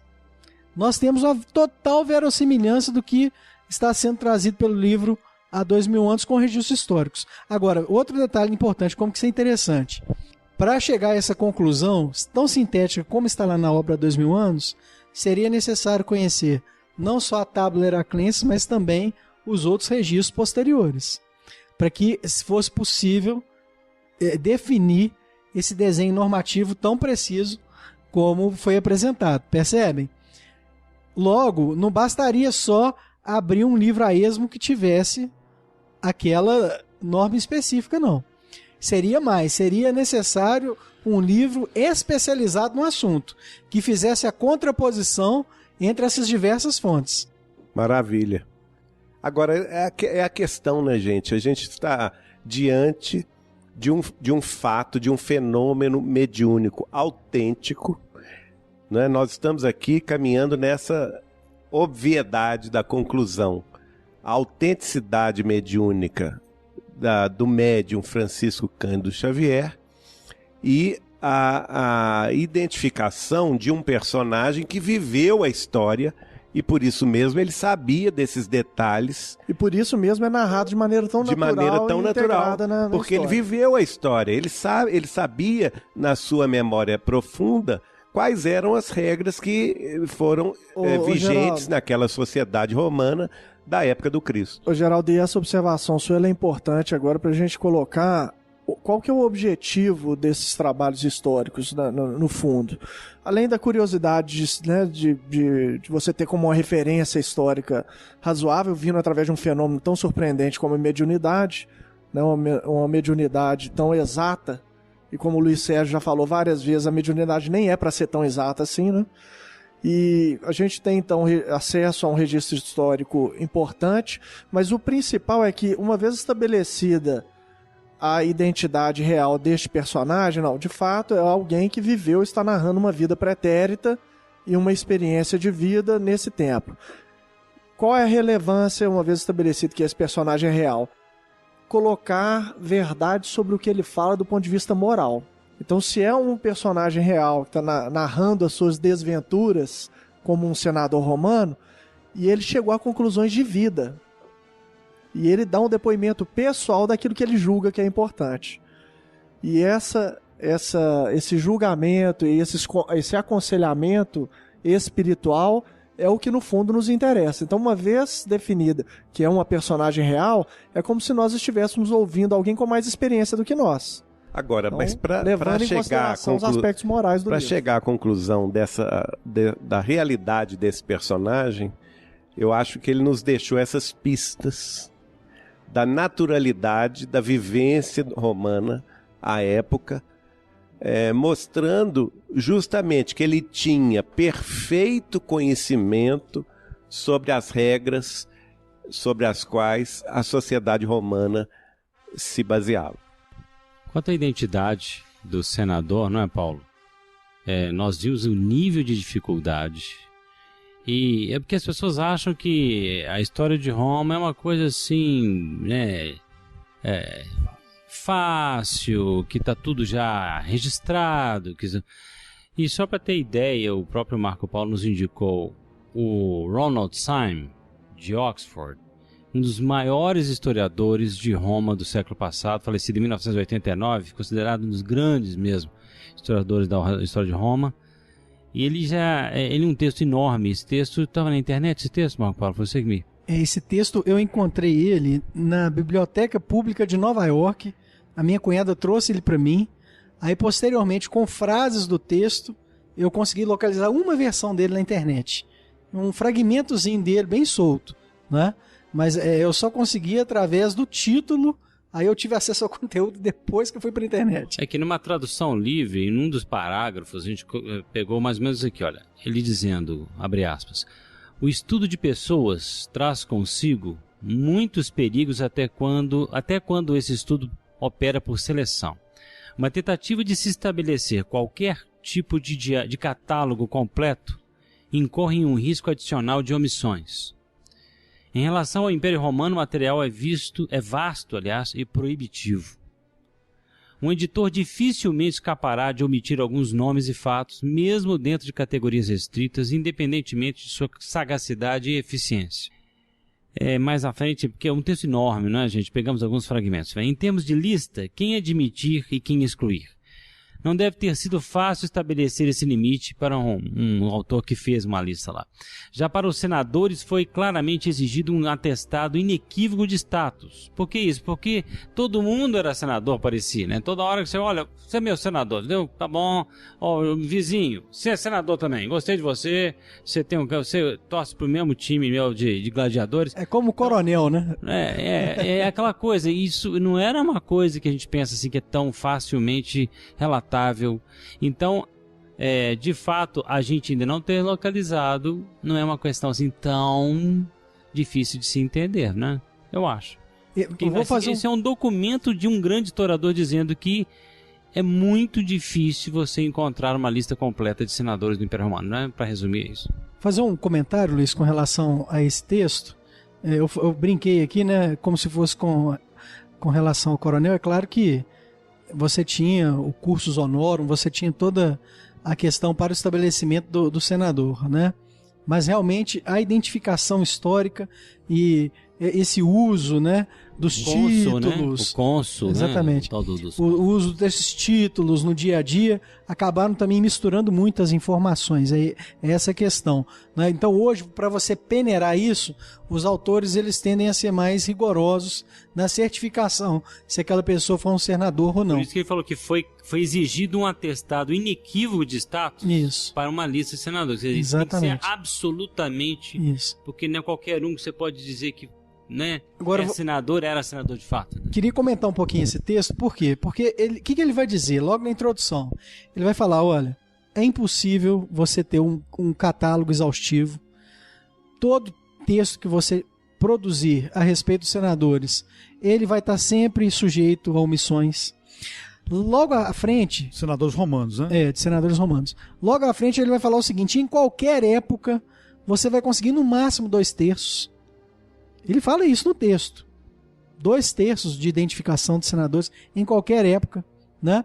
Ele vai dizer que é principalmente mais difícil identificar senadores na Roma Imperial, né? Se na República já era difícil, identificar os senadores da Roma Imperial é mais difícil ainda, e nós sabemos que Públio Lentulus foi senador na Roma Imperial, de acordo com o livro, né?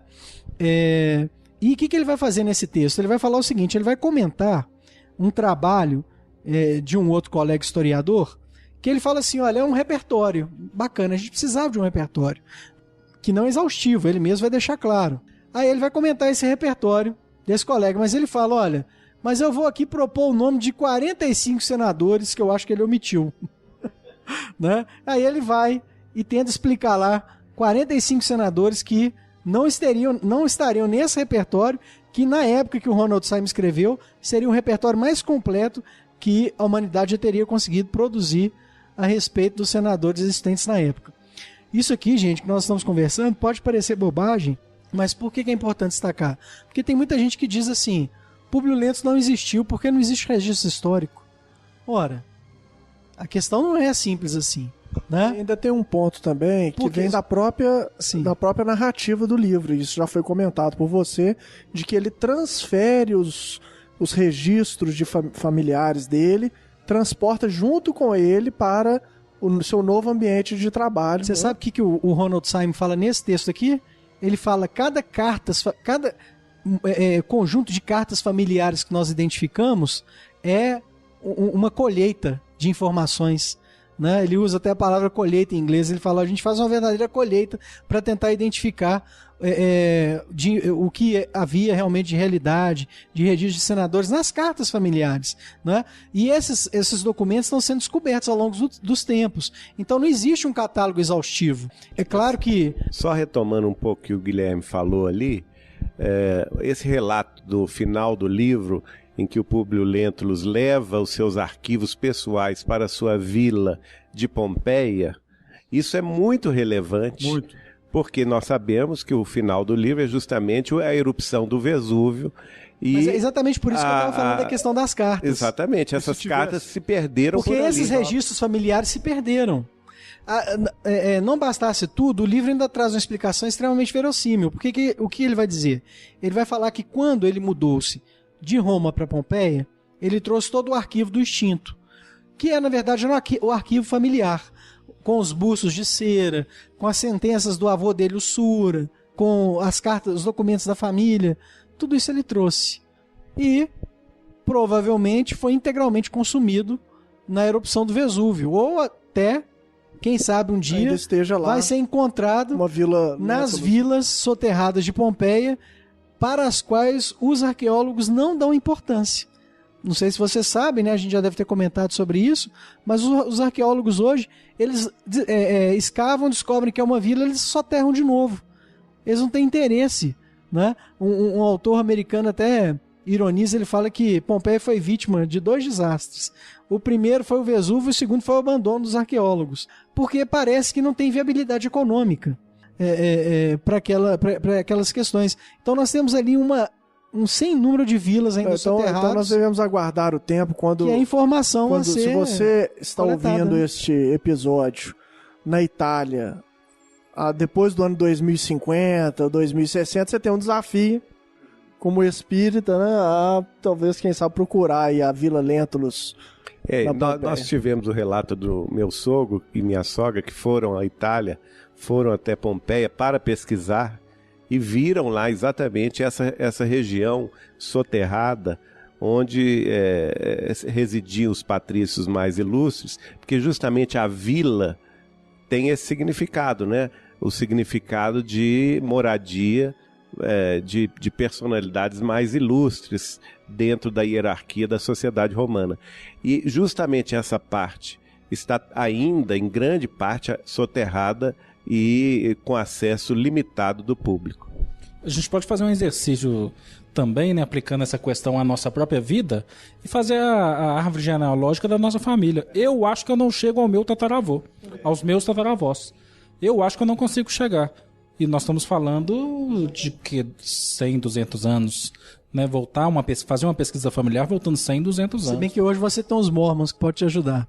Se você for lá no registro dos Mormons, eles identificam tudo para você. E isso tem também, até quando a Silvana estava falando, eu estava imaginando, porque eu tenho formação como arquiteto.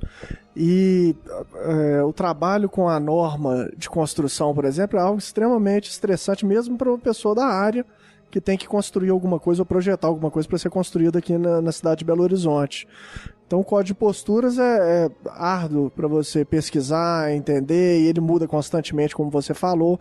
Então eu fiquei imaginando assim, né, alguns lugares aqui em Belo Horizonte é proibido estacionar em determinados horários, ou trânsito mesmo de caminhões pesados em determinados horários. Aonde que isso está escrito?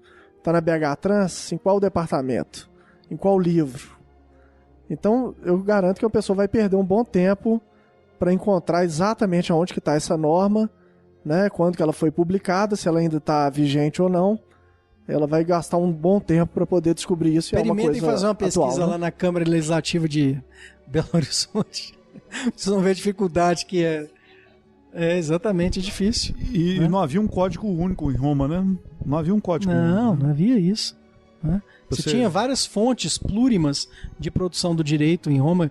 Se hoje a gente ainda tem um controle de fontes, naquela época a questão era muito mais dispersa. E é interessante, né, que você fala também o seguinte, como é que esse trecho do Emmanuel pressupõe acesso a várias fontes, síntese lapidar, você fala também, né, da síntese lapidar dele, entre a regra da tábula heraclense e as fontes dispersas. Só assim poderia ser entendido como perdurou a regra da proibição. Quer dizer, o conhecimento do Emmanuel, como você coloca assim, Então, para explicar essa questão, nós vimos que houve a comprovação de que as regras perduraram até o imperador Cláudio. Há comprovação histórica de que elas perduraram até Trajano, o imperador Trajano, que governou de 98 d.C. a 117 d.C. E ainda há a comprovação, não vou entrar em muitos detalhes, da permanência dessas regras durante o governo do imperador Adriano, que governou de 117 d.C. a 138 d.C. O que mostra também a procedência daquela afirmação do Emmanuel de que eram regras que permaneceu pela Roma Imperial. Tinha conhecimento de várias regras. Ele não só usou uma para citar e para construir esse trecho. Ô Marco, esse trecho do livro ele nos permite então aprofundar um pouco mais em relação à metodologia da pesquisa, que a gente falou já um pouco nos primeiros episódios, e agora a gente pode detalhar um pouco mais. Eu achei essa parte muito interessante, porque mostra um rigor, assim, o máximo que foi possível para você, sem um sentido proselitista ou de defesa a priori da veracidade ou não da obra. Né? Vejam só, partimos aqui do seguinte ponto de vista. Vamos nos colocar na posição do Chico Xavier. Se ele estivesse agindo hipoteticamente, tá, gente? Só por hipótese, como um pesquisador, ele teria que se deparar com as fontes de pesquisa. Como se dá essa relação de um pesquisador com essas fontes?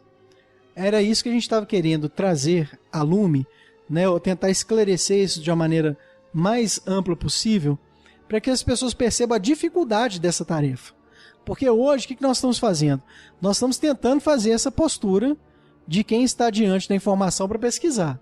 E estamos percebendo tanto que essa tarefa é difícil. Por quê? Porque a informação se apresenta de várias maneiras diferentes, né, inusitadas para a gente. Porque se a gente vai riscando uma hipótese atrás da outra, vai mostrando as dificuldades por uma via normal, digamos assim. Exatamente. Então sobram outras opções que para nós, do ponto de vista lógico, nós elegemos como a veracidade da mediunidade e do testemunho histórico do Emmanuel através do Chico Xavier. Outras pessoas podem ter outras hipóteses, mas aí resta a elas o ônus de comprovar e lançar luz, o que também será bem-vindo, né? Se forem feitas com esse rigor também. Só para ilustrar essa dificuldade, por exemplo, você citou no caso Suetônio, né, que cita o Édito de Cláudio, 42 depois de Cristo. São quantos volumes? 35? Olha, agora eu não sei te informar, Dauro, quantos volumes são. Plínio Jovem. Mas seguramente eu posso te dizer o seguinte: esses grandes autores romanos, os clássicos, são pessoas de grande produção. Então eles deixaram livros e livros. Eu teria que, por exemplo, ler esses vários livros para pensar. Exatamente. Um ponto. Para você pegar uma informação dessa, você tem que conhecer a obra desses autores, que é uma obra extremamente vasta. Então não é simplesmente, né, abrir um livro ali aleatoriamente e encontrar. Por quê? Porque nós mostramos também que pelo conjunto da apresentação da informação, não bastaria somente o acesso a determinada fonte. Por quê? Porque ele mostra o conhecimento de várias fontes. Ele está ali escorado, né? Com o tripé escorado em outras fontes de informação, e não só uma obra de um autor. Né? E para você pincelar a obra desse autor, você tem que nesse contexto você tem que conhecê-la toda. Você poderia alegar que ali ele pegou aquela informação e fez um contexto em função daquela informação. Mas quando você pega de várias fontes muitas vezes inacessíveis, inclusive algumas delas na época em que ele estava, aí vem a questão da mediunidade, né? Eu queria só lembrar o seguinte, o Plínio II, né, que era o Plínio Jovem, ele tinha o hábito de escrever sobre o cotidiano da vida romana, e ele utilizou, e ele inclusive foi muito bem recebido pela comunidade romana, principalmente pelas classes mais abastadas, justamente pelos detalhes que ele dava do cotidiano desses senadores, desses patrícios que viviam à sombra do império, né? Só que ele usa o artifício de escrever cartas aos amigos, e nessas cartas ele detalha os atos da vida cotidiana, os costumes da vida romana. E ele escreveu durante vários anos da sua vida. E grande parte desse material, que foi publicado na época em Roma, se perdeu ao longo do tempo. E não há um índice remissivo de assuntos sobre os quais ele está citando, e sim cartas a determinadas pessoas, a determinadas pessoas ilustres da vida romana, e que nessas cartas os detalhes são inúmeros sobre diversos assuntos. Não há um índice remissivo, um índice que leve ao assunto a ser pesquisado, né? Então, como o Dauro falou, se o Chico Xavier tivesse tido acesso a alguns desses volumes, que são vários, até ele encontrar uma informação a respeito do trânsito de Roma que pudesse ser ligada à tábula Heraclenses ou ao Édito de Adriano, é um trabalho intelectual totalmente inverossímil para o Chico Xavier, que nós conhecemos como uma vida de pobreza, de humildade, de muito trabalho, já com a mediunidade ativa, porque a partir de 1927, e principalmente a partir de 1932, quando ele lança o Parnaso de Além Túmulo, ele se torna foco de atenção do Brasil inteiro, e Pedro Leopoldo se torna como que um objetivo de viagens de pessoas curiosas, ou então caravanas de aflitos, de desesperados, que vão buscar nas reuniões mediúnicas de Chico Xavier algum tipo de consolo. Quer dizer, ele trabalhava o dia inteiro, à noite ele ia para o centro. Nessa ocasião, ele tinha 4 reuniões mediúnicas públicas por semana, né? Sem contar as outras 3 que nós sabemos que eram privadas, que 2 vezes eram na casa do Dr. Rômulo Joviano e uma no Centro Espírita. Então, nós estamos falando aí de reunião noturna diária na vida de Chico Xavier. Quer dizer, que tempo que ele teria para fazer essas pesquisas? Para fazer a caridade, né? As rondas que Fora ele fazia. As peregrinações, sábados à tarde, domingo de manhã, não é? Durante a semana também. Durante a semana. Quantas pessoas ele ajudava. E outra coisa, e fora também os olhos de quem já ia atrás para desmascarar ele. Que já estava de olho para poder desmascarar ele. Não, exatamente. Foi do final de 1938 para o início de 39. Exatamente. A conta, né? Foram menos de 3 meses, 2 meses, uma coisa assim.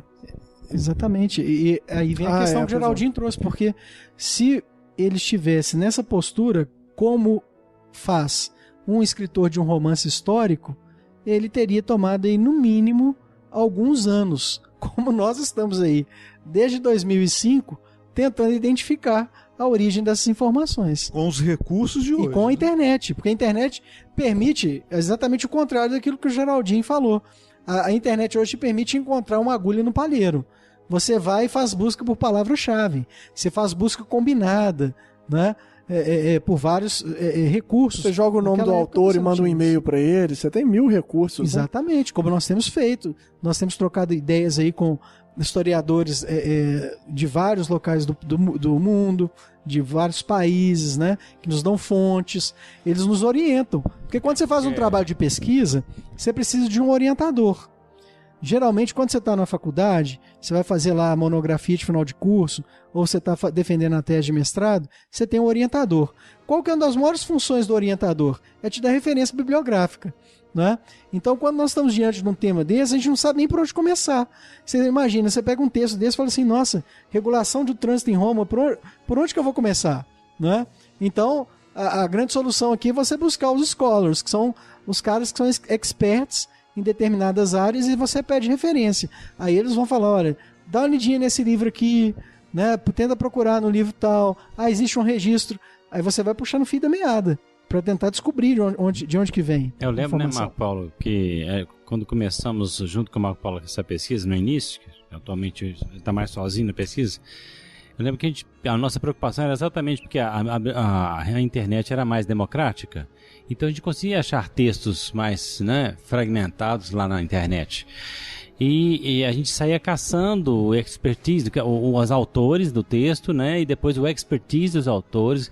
Muitas vezes mandavam e-mails pra gente, a gente trocava e-mails com... Eu lembro uma vez que tinha um russo, o cara foi muito legal com a gente, mandou o nível de expertise dele, falou que a opinião dele sobre tal e qual assunto. Quer dizer, como é que o Chico iria fazer uma coisa nesse nível para entender? Porque às vezes você tem que chegar a níveis de especialização da pessoa que trata daquilo tão apurados, tão depurados, que é só o fulano de tal lá da universidade de não sei das quantas que estuda isso especificamente com o professor fulano de tal. Então a gente entrava em contato às vezes, você foi o autor do texto tal que está lá no site, assim, foi eu, sou o autor mesmo, o meu expertise é tal, e a gente punha embaixo. E ainda que fosse comprovada essa tese que é absurda, ela cria uma outra dificuldade enorme que a gente falou aqui, que é quando a pesquisa é sua, você vai pensando na história à medida que você está pesquisando.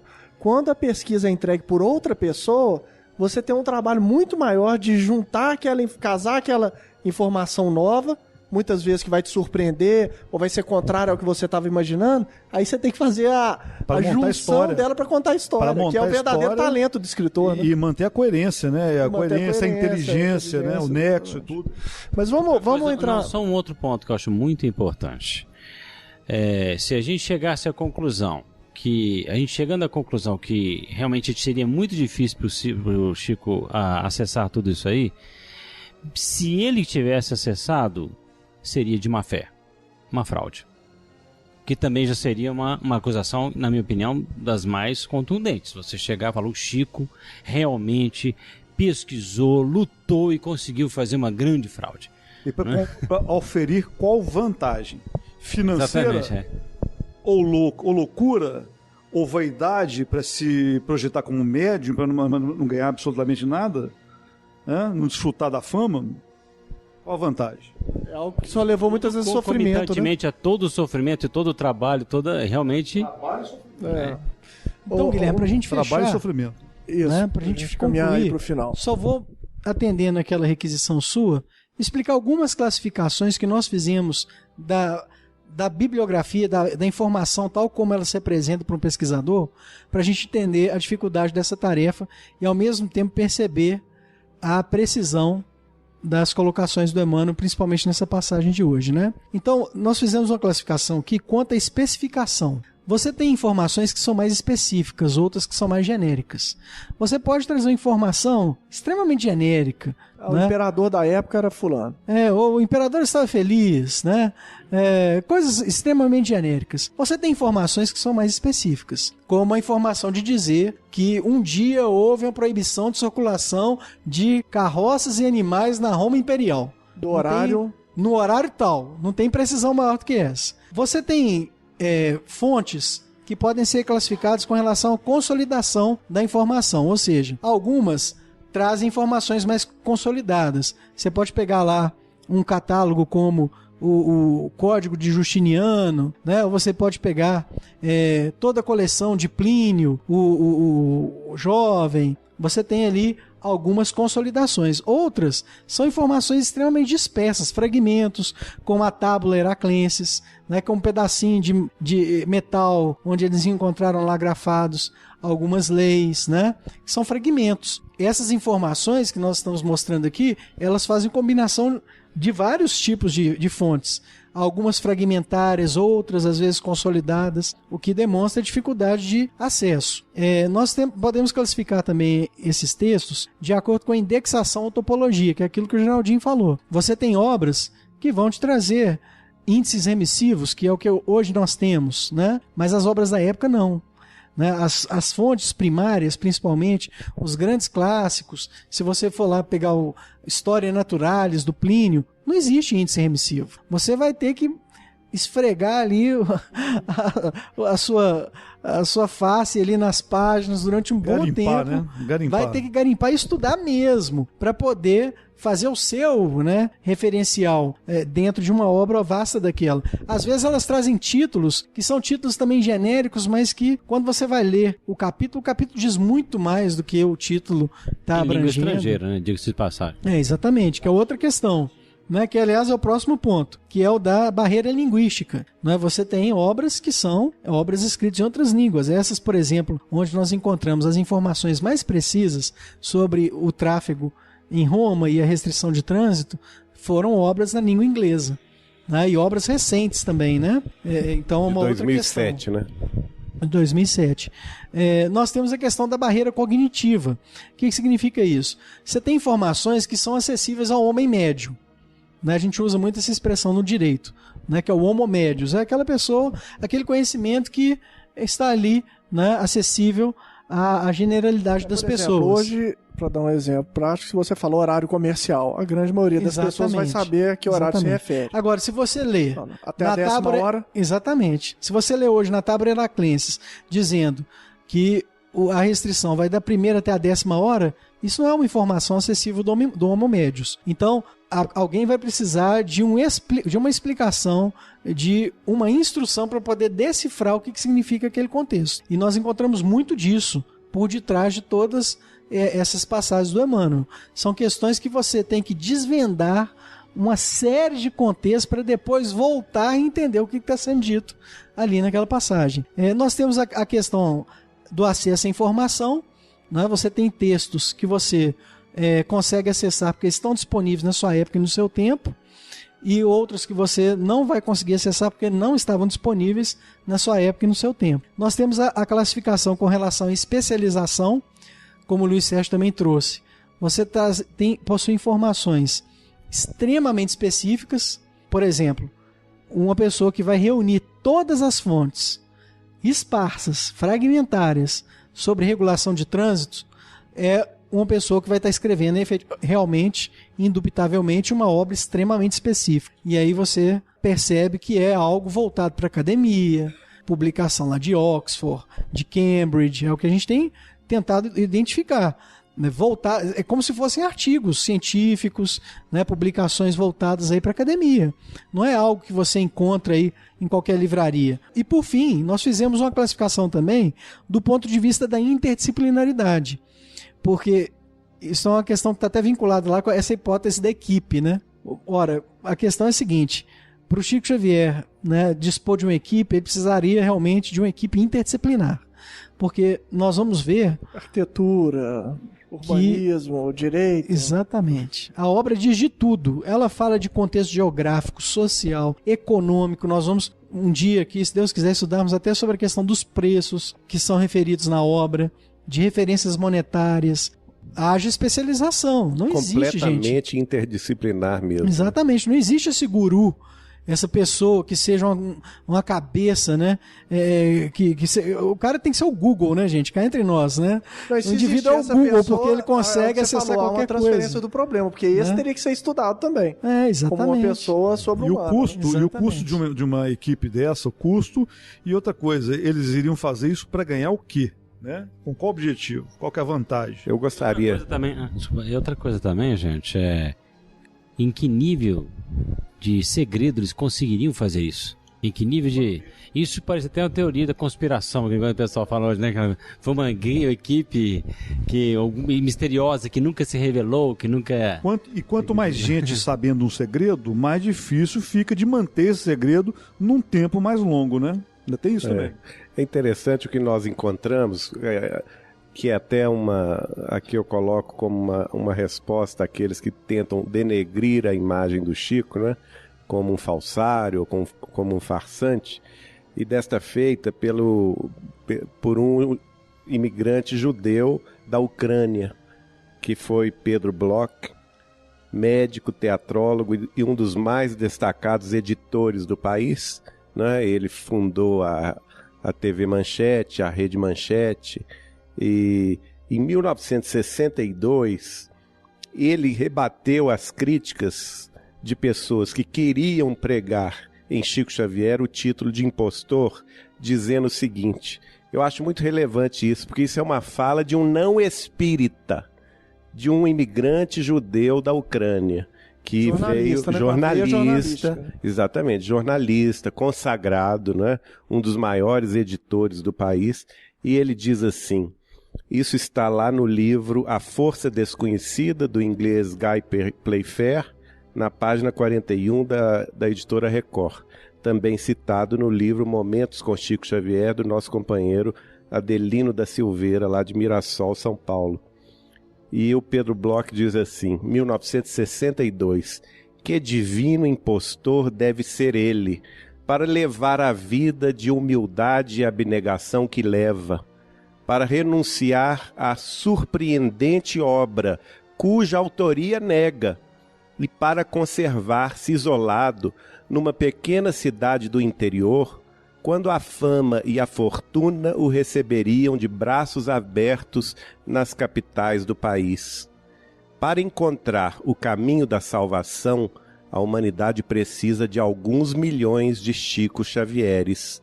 Ainda que não escrevessem uma só mensagem, o próprio Chico Xavier já é uma mensagem.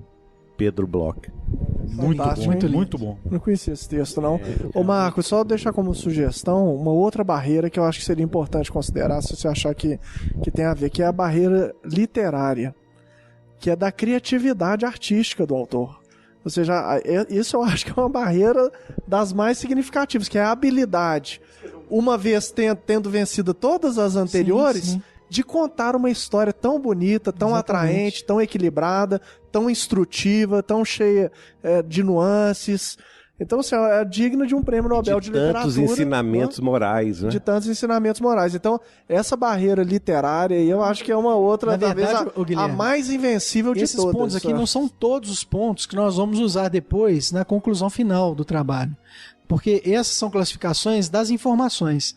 Mas depois nós vamos falar dos pressupostos da elaboração, porque são as outras variáveis da equação. A gente vai ter que falar sobre a concatenação precisa do tempo cronológico. Nós vamos ter que falar da questão do tempo que ele dispôs e que ele dispunha para psicografar a obra, para produzir a obra, entendeu? O estabelecimento das personalidades, que é algo muito difícil. Porque tudo isso contar uma história, tem que ser avaliado num contexto sistemático. Não dá para você fazer uma crítica seletiva. Aliás, é o que a gente mais vê, né? São críticas seletivas. As pessoas selecionam um ponto para criticar, mas ignoram o resto do contexto. Isso não é de boa fé. E imaginando também, assim, você mesmo falou que são centenas de pontos que já foram observados, né? Imaginando que fosse, sei lá, 100 pontos, se você pega 10 pontos que estão, ainda que totalmente incorretos, não se poderia desqualificar a obra tendo 90 corretos, uma vez que a mediunidade, como o Luiz sempre fala, não é para ser tão exata, né? Então... Agora, um detalhe que eu sempre gosto de trazer quando essa questão é levantada. Até hoje, eu não encontrei nenhuma incorreção no livro 2000 anos. Já tentei, né, avaliar, e toda vez que eu me presto a identificar um ponto histórico, a gente consegue confirmar a veracidade histórica por detrás daquela questão. Isso é tão verdade que muitas vezes a gente não encontrava ou encontrava uma aparente incongruência nós já ficamos, né, de pé atrás. Porque o que muitas vezes nós vemos aí é fora, o que você acabou de dizer, a pessoa pega um ponto, né? A gente via que isso não funcionava, porque quanto mais a gente achava que a coisa era difícil de achar ou difícil de se comprovar, com o passar dos anos, às vezes, vinha um trabalho, né? Vem uma outra obra, ou a gente é indicado a um novo livro que comprova aquilo que está dizendo ali. Aquilo que a gente pensava ser um erro, aquilo que a gente... Isso acontece demais na mediunidade do Chico Xavier, e é bom a gente colocar as nossas barbas de molho, que já tem aí 100 anos que a gente vê isso acontecendo, né? Pessoas aí, mesmo do meio espírita, nossa, o Chico errou feio aqui, às vezes fala com um certo até gosto, né? Lá. Porque eu gostei só de abrir um parênteses. Por que fala com certo gosto, gente? Isso hoje está sendo pesquisado por muitos das pessoas que pesquisam a parapsicologia. Porque hoje já tem muitos doutores no mundo inteiro fazendo essa pesquisa, então eles estão sofrendo o que Allan Kardec sofreu. Aquele ataque do mainstream, da ciência do mainstream, né? Mas um ataque que eles começam a entender que tem níveis de dogmatismo, ou seja, as reações psicológicas características desse livro.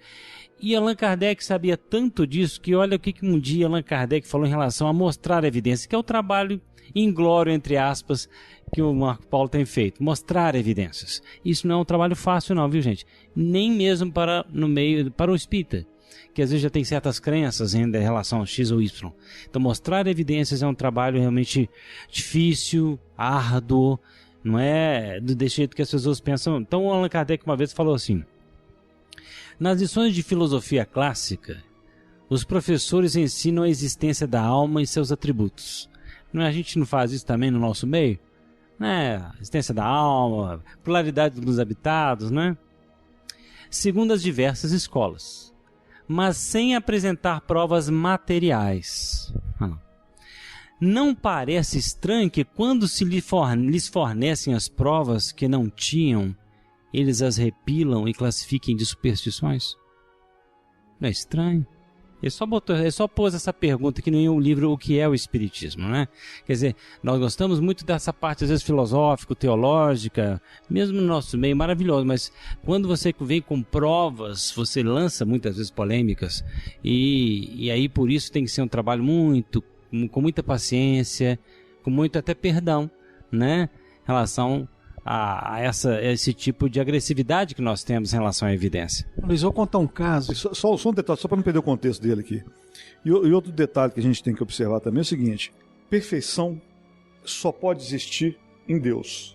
Qualquer que é o absoluto. O relativo, ele caminha em direção à perfeição, à perfectibilidade. Infinita, vai em direção ao infinito. Então ele vai levar um tempo infinito para chegar a isso, e cada vez mais se aproximando. É o que a gente vê na matemática, no limite. Quando você faz uma variável, por exemplo, x tender, por exemplo, a um determinado valor, você pode fazer ela caminhar na direção desse valor infinitamente sem chegar.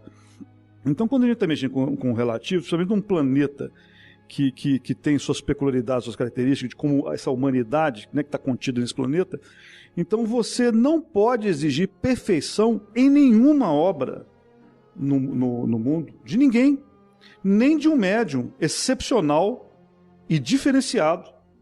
Inclusive na perspectiva histórica. Se você pegar desde a história antiga até a atual, quantos médiuns notáveis e diferenciados como ele nós conhecemos? Para quem conhece mesmo, estuda.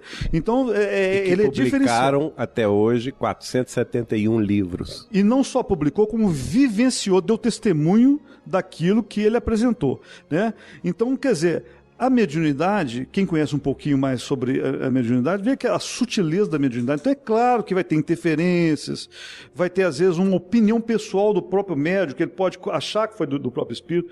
O Geraldinho mesmo, eu lembro numa entrevista falando, né, que os espíritos responsáveis pelo processo mediúnico consideram uma comunicação perfeita quando o médium entrega 90% do conteúdo que os espíritos quiseram passar. Quer dizer, então tem 10% de interferência do médium. Então, isso nesses 10%, a gente pode ter. Do Chico comigo. Pode ter alguns.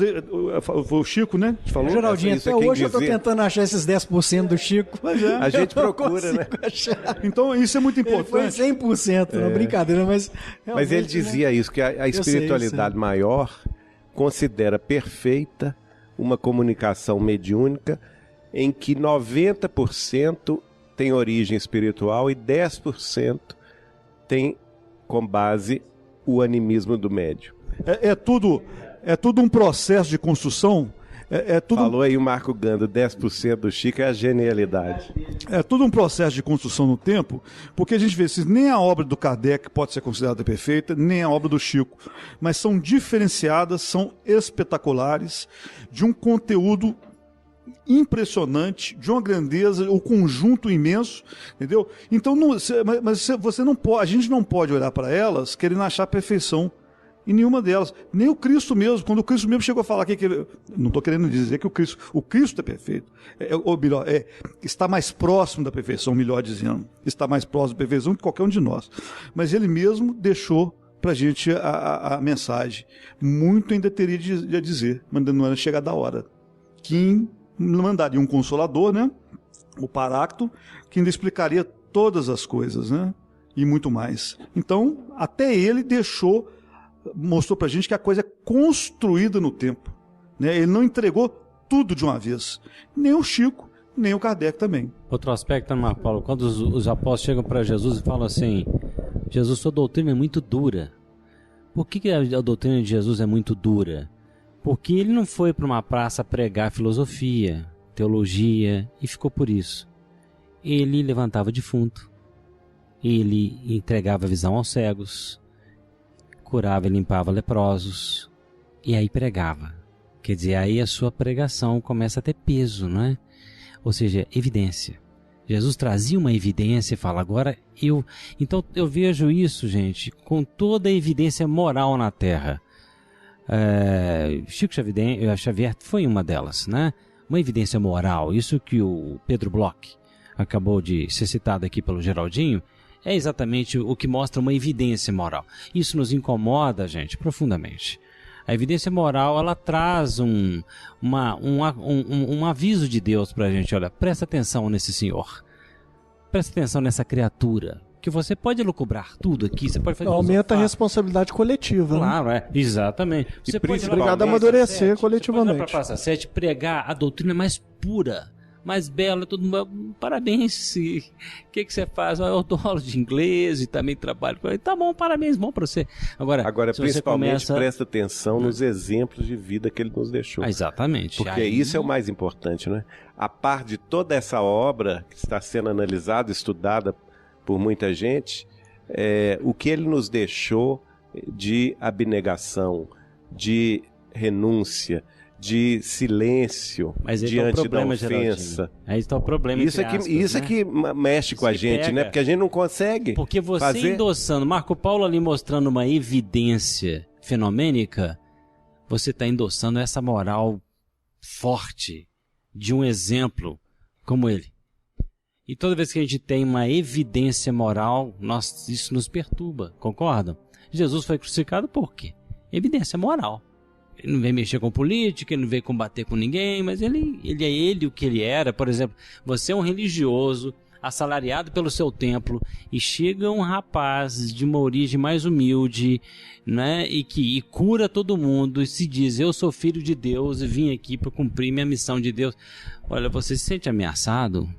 Né? Então toda evidência moral, e a gente pode até algum dia fazer talvez um podcast sobre isso, sobre evidência moral, é uma perturbação para o ser humano, e toda vez que você vai no caminho de colocar as provas materiais dessa evidência moral, acontece isso que Allan Kardec falou aqui. Foi o caso inclusive de Lázaro, né? Segundo o próprio Emmanuel, diz que os judeus eles perseguiam Lázaro depois que ele foi ressurrecto por Jesus, né? Ressuscitado por Jesus, mas ele era perseguido demais, porque ele era uma prova viva de que Jesus, do que era a moral de Jesus, não é? Então, é por aí, eu acho que... Bom, gente, é isso aí. Fiquem, então, com muita paz, muita alegria no coração e ouvindo mais uma vez na voz do nosso amigo Geraldinho, agora com uma música singela de fundo, a reflexão valiosa do Pedro Bloch sobre essa figura extraordinária que foi Chico Xavier.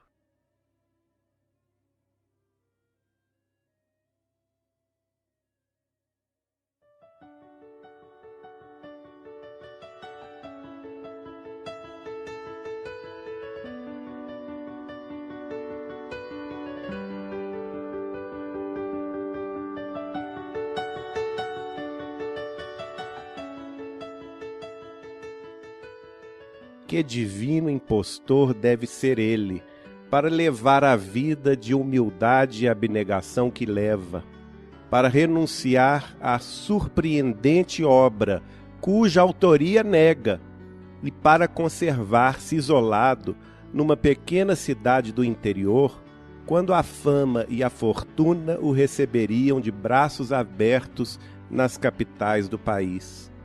Para encontrar o caminho da salvação, a humanidade precisa de alguns milhões de Chico Xavieres. Ainda que não escrevessem uma só mensagem, o próprio Chico Xavier já é uma mensagem. Pedro Bloch.